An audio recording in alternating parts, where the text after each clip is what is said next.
Saudara-saudari, selamat berjumpa. Saat ini saya ingin mengajak Anda semua merenungkan adorasi sebagai saat mempersembahkan derita kita kepada Tuhan. Saya tertarik pada kata-kata Santo Paulus dalam suratnya yang kedua kepada Timotius, khususnya bab 3 ayat 12.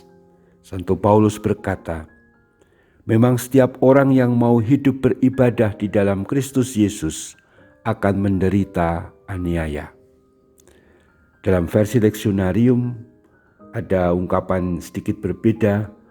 Memang setiap orang yang mau hidup saleh dalam Kristus Yesus akan menderita aniaya. Intinya, orang yang mau serius hidup baik dalam nama Yesus Kristus Tuhan kita pasti menerima bagian penderitaan.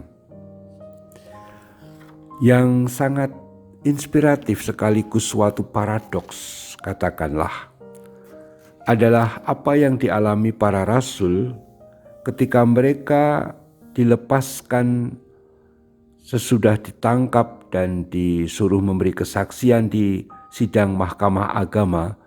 Kisah Rasul bab 5 ayat 41 dikatakan begini, Rasul itu meninggalkan sidang Mahkamah Agama dengan gembira karena mereka telah dianggap layak menderita penghinaan oleh karena nama Yesus. Ini paradoks. Menderita tetapi malah mereka bergembira. Aneh kan? Orang menderita kan mestinya susah, mengeluh, sedih, tapi malah gembira. Nah, saya mau menggabungkan dua teks tersebut, surat Santo Paulus kepada Timotius maupun kisah Rasul ini. Bahwa setiap orang yang mengikuti Kristus dengan serius atau orang yang ingin sungguh-sungguh menjadi murid Kristus yang baik, dia akan menderita. Tapi orang yang sadar bahwa penderitaannya itu untuk Tuhan dan karena Kristus, dia bergembira. Ini paradoksnya. Bergembira walau menderita, meskipun menderita tapi justru gembira. Ini paradoks. Nah, adorasi adalah saat ketika kita juga mengalami saat-saat tidak mudah. Lebih-lebih untuk setia beradorasi setiap hari. Apalagi teman-teman yang rajin bangun jam 2 atau setengah 3 untuk ikut ibadat bacaan seperti kita alami di Puspita ini, atau teman-teman lain yang entah jam berapapun untuk ambil adorasi sebagai saat doanya yang kusuk, itu kita punya bagian penderitaan sendiri. Kita akui saja, walaupun kita itu dari para pendengar saya ini banyak yang para adorator sejati. Saya pribadi mengalami meskipun saya juga rajin setiap hari beradorasi 1 jam. Kadang-kadang badan tidak enak, kadang-kadang sedang ada pekerjaan mendesak, kadang-kadang ada godaan untuk melakukan hal-hal lain yang mungkin lebih menyenangkan, atau ada tawaran makan di mana, atau tawaran untuk mendapat hiburan bersama teman-teman.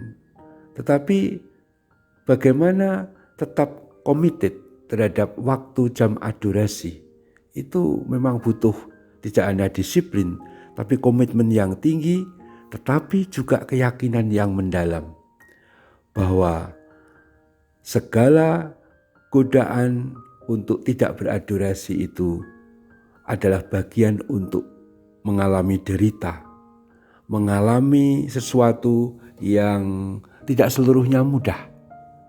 Nah, ketika Anda mengalami yang sama, harusnya jam adorasi, tapi ada godaan lain yang menyenangkan, kecuali hal yang mendesak. Kadang-kadang kita sungguh punya jam adorasi, tetapi kita tidak bisa. Karena apa? Karena tiba-tiba pada jam kita mestinya adorasi, ada keluarga kita yang sakit yang harus kita antar ke dokter. Itu harus kita utamakan prioritas. Kalau kami misalnya para pastor, para imam, tiba-tiba ada minyak suci. Atau kadang-kadang harus melayat pada jam yang mungkin hanya itu yang paling mungkin. Ini tidak apa-apa, kita bisa mengganti jam lain. Tapi secara normal, kita akan selalu mengalami tantangan-tantangan yang tidak mudah.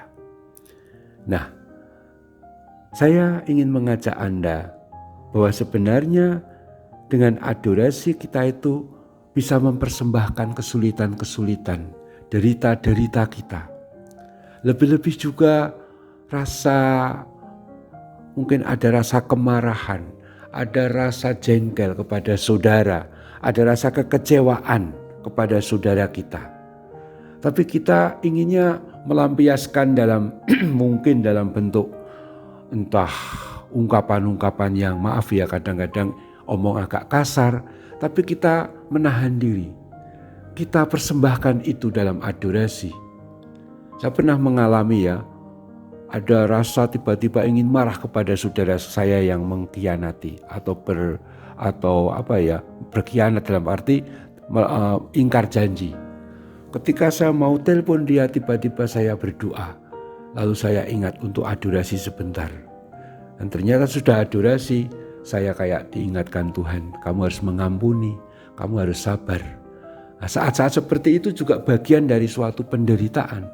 Penderitaan untuk mau bersabar, untuk mau sungguh-sungguh ikhlas. Penderitaan tentu saja juga bisa berkaitan dengan tekanan-tekanan orang yang tidak senang dengan iman Kristiani. Ini jelas kita sering menghadapi tantangan itu dalam masyarakat. Tapi ini memang tidak selalu tapi terjadi. Tapi yang sering terjadi dan setiap hari justru hal-hal tadi. Harus bersikap sabar, bersikap mengampuni. Mari itu kita persembahkan dalam saat kita beradorasi. Dan itulah persis kita akan mengalami kegembiraan, mengalami kedamaian sesudahnya. Daripada kita melepas kemarahan kita, justru kalau kita bisa memaafkan, mengampuni, bersabar, dan kita persembahkan rasa hati itu kepada Tuhan saat adorasi, kita menerima berkat yang melimpah. Marilah kita lanjutkan adorasi. Terpujilah Tuhan kita Yesus Kristus untuk selama-lamanya. Amin.